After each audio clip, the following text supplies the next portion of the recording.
তোমাদের কাছে যে কোনো কোকোনাট অয়েল থাকলে তোমরা ইউজ করে নিতে পারো।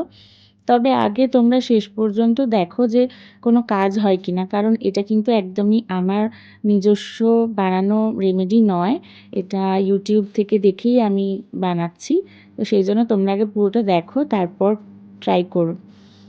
তো চলো, এই দেখো নারকেল তেলের সঙ্গে ড্রাই করা যে মেথি, সাদা তিল আর কারি পাতাটা ছিল সেটা ভালো করে মিশে গেছে, ভালো করে মিশিয়ে নিয়েছি। তো এটা এখন এরকম একটা পেস্ট তৈরি হয়ে গেছে। এবার শিশিটাকে বন্ধ করে আজকের জন্য ওভারনাইট রেখে দেবো। মানে এটা ধরো আমি এখন সকালে তৈরি করলাম, আজ সারাদিন এবং সারা রাত থাকবে। কালকে সকালবেলা এটা আমি অ্যাপ্লাই করব। যখন অ্যাপ্লাই করব তখন তোমাদের অবশ্যই দেখাবো। তাহলে চলো এবার যাব রান্নাঘরে, রান্নাটা করে ফেলি। মাছটা আমার মা রয়েছে, মাই করে ফেলেছে, আমি গিয়ে আজকে একটা নতুন আইটেম করব। চলো রান্নাঘরে যাওয়া যাক। ফ্রিজে কবে থেকে জানো একটু লাউ রাখা ছিল, খুব বেশি পরিমাণ নয় লাউটা, কিন্তু মানে ওই পরিমাণটা কম বলেই আর করা হচ্ছিল না, কারণ ওইটুকু পরিমাণে লাউয়ের তরকারি করব যে কারুরই হবে না সেটা, মানে ওই অল্প একটু একজন দুজনের মতন। তো যাই হোক, ওই জন্য আজকে ভাবলাম এই আইটেমটা বানাই। আমি অনেক দিন আগেই আমার খুব প্রিয় একটা দিদির ব্লগে দেখেছিলাম যে ওই দিদি এইটা রান্না করেছিল। তো সেই দিন থেকেই আমি মনে মনে ভাবি যে আমারও কোনো দিন যদি এরকম একটা সিচুয়েশান হয় যে সেদিনকে লাউটা খুব কম আছে পরিমাণে, কিংবা লাউটা একটু বুড়ো বুড়ো হয়ে আছে, তাহলে এইরকম রান্নাটা করে নেওয়া যাবে সেটা দিয়ে। তো আজকে সেই দিন, তাই জন্য আজকে লাউয়ের কোপ্তা কারি করব। তো লাউটাকে আগে ভালো করে একটু ওই আলু ভাজার মতন করে কেটে নিয়েছিলাম, একটু মোটা রেখে। তো তারপরে সেটাকে ভালো করে ভাপ দিয়ে নিয়েছি। তারপর লাউটাকে ভালো করে হলুদ গুঁড়ো, লঙ্কা গুঁড়ো, আমি লঙ্কা গুঁড়ো কাশ্মীরি ইউজ করেছি, তোমরা ঝাল চাইলে লঙ্কা গুঁড়ো ইউজ করতে পারো। আমি লঙ্কা গুঁড়োটা স্পেশালি শরীরের জন্য একদমই খাই না। তো যাই হোক, হলুদ, জিরে, ধনে, কিছুটা বেসন, কাশ্মীরি লঙ্কা গুঁড়ো আর আদা কাঁচা লঙ্কা বাটা দিয়ে ভালো করে মেখে নিয়েছি। তেল গরম হলে ওই লাউয়ের মাখাটাকে ভালো করে পকোড়ার মতন করে করে ভেজে নেব। গ্যাসটা কিন্তু একটু কমিয়ে বাড়িয়ে এভাবেই ভাজতে হবে, তাহলে পকোড়াগুলো খুব সুন্দরভাবে ভাজা হবে। মাখতে গিয়ে আমার এদিকে মনে নেই যে কড়াইতে তেল বসিয়েছিলাম, ব্যাস একটুখানি পুড়ে গেছে দেখছি। যাই হোক, ওটা বাদ দিয়ে তোমরা বাকি রেসিপিটা দেখো। আর এদিকে আমি এখন তৈরি করে নেব তরকারিটা করবার জন্য যে গ্রেভির পেস্টটা দরকার সেটা। তো আমি মিক্সির কন্টেনারের মধ্যে একটা গোটা টমেটো আর সমস্ত মশলাগুলো যেগুলো গ্রেভিতে ইউজ করব, যেমন হলুদ গুঁড়ো, জিরে গুঁড়ো, একটু ধনে গুঁড়ো আর সামান্য একটুখানি গরম মশলা, অল্প একটু জল দিয়ে একসাথে পেস্ট করে নিয়েছি। এবার দেখো পকোড়াগুলো কিন্তু ভাজা হয়ে গেছে, আমি একটা পাত্রে তুলে নিলাম। তেলটা তো গরমই রয়েছে। এইভাবে আস্তে আস্তে সব কটা পকোড়া একসাথে, আবার সব পকোড়া যেন দিয়ে দিও না, তাহলে আবার সবই ঘেটে ঘ হয়ে যাবে। তো সেই জন্য একটু একটু করেই 4-5টা করে করে ভেজে নিতে হবে। এবার আমি সাদা জিরে ফোড়ন দেব। ফোড়নটা একটু ব্রাউন ব্রাউন কালার হয়ে আসলে তখন আমি কেটে রাখা পেঁয়াজ তেলের মধ্যে দিয়ে দেব। পেঁয়াজটাকে একটু ব্রাউন করে ভেজে নেবো, তাই বলে খুব বেশি বেরেস্তার মতন ব্রাউন কিন্তু করব না। এই রান্নাটা কিন্তু খুব একটা টাফ নয়, বেশ সহজ রান্না। আর বাড়িতে যেদিনকে ধরুন অনেক সময় হয় না আমাদের, সেদিন বাড়িতে হয়তো কিছু নেই, বা কেউ হয়তো বাজার করে দেওয়ার নেই, বা কিছু করতে সেরকম ভালো লাগছে না, বা মাছ মাংস খেতে ভালো লাগছে না।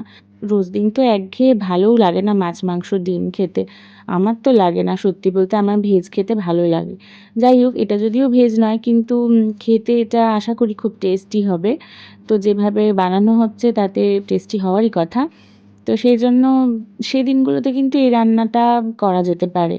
আর বিশেষ করে বাড়িতে যারা লাউ খায় না, মানে অনেক বাড়িতেই ছোট বাচ্চারা বা হাজব্যান্ড বা যাই হোক, এরা তো খুব একটা সবজি টবজি অনেকেই পছন্দ করে না।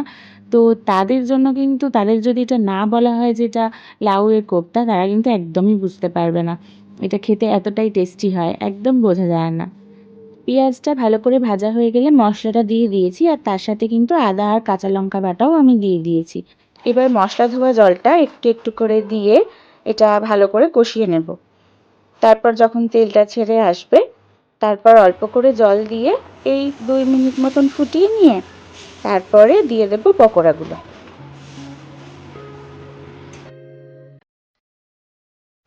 লাউয়ের পরিমাণটা কম ছিল বলে পকোড়া খুব একটা বেশি হয়নি, তাই পরিমাণটা একটু বাড়ানোর জন্য ঘরে মাখানা ছিল, মাখানা দিয়ে দেবো ভেবেছি একটু এটার সাথে।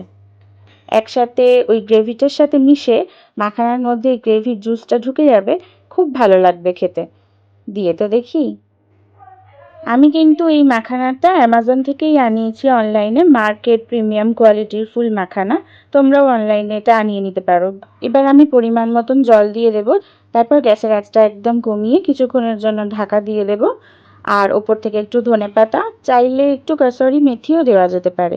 আমার ধনেপাতা ছিল, আমি তাই জন্য আজকে আর মেথিটা দিইনি, তো তোমরা চাইলে দিয়ে নিতে পারো কিন্তু।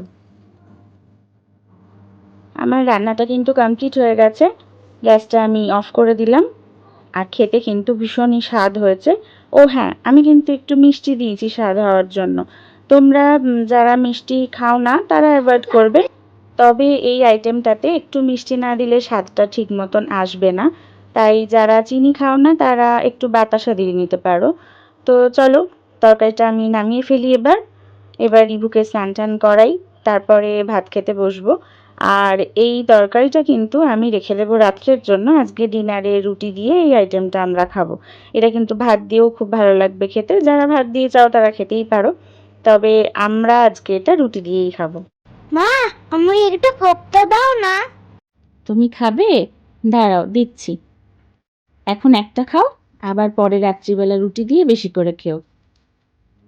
এখন বাজে দুপুর 2টো, সারাদিন এইভাবে বৃষ্টি হয়ে যাচ্ছে। যাক, কি আর করা যাবে, ভাত টাত খাওয়া হয়ে গেছে, এবার একটু রেস্ট নিয়ে নিই। বিকেল থেকে আবার রিভুর পিছনে প্রচুর লেবার দিতে হবে, কারণ ওর সামনেই পরীক্ষা, প্রচুর পড়ানো আছে। তো চলো, তোমাদের সঙ্গে তাহলে আজকে আর কথা হচ্ছে না, কাল সকালবেলা আবার তোমাদের সামনে আসছি ওই যে কালারটা নিয়ে। আমাদের খুবই পরিচিত এক দিদির ব্লগে দেখে রিভুর বাবা আমাকে বলেছিল যে এটা করলে নাকি কালার হয়ে যাবে। কিন্তু আমার জানি না কেন আমার জিনিসটা দেখে যতটা মনে হচ্ছিল, কিন্তু হাতে নেওয়ার পর ঠিক ততটা মনে হচ্ছে না যে কালার হবে বলে। তবুও চলো, এটা করেছি যখন একবার অ্যাপ্লাই করে নিই। এই দেখো, কন্টেনারের মধ্যে কিন্তু একদমই কালো একটা রং হয়ে গেছে।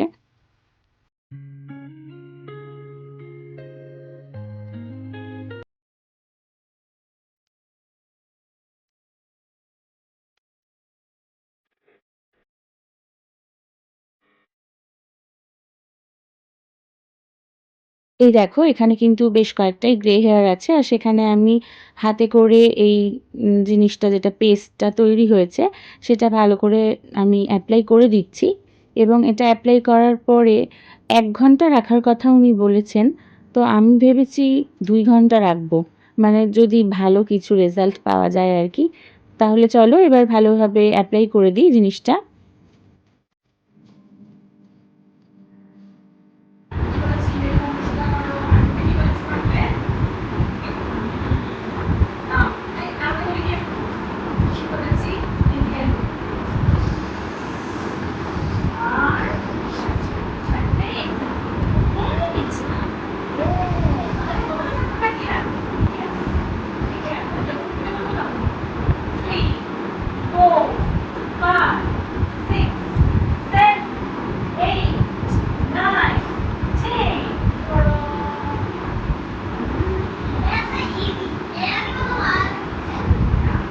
দুই ঘন্টা হয়ে যাওয়ার পর রিভুর বাবা মুখটা ওয়াশ করেছে ভালো করে।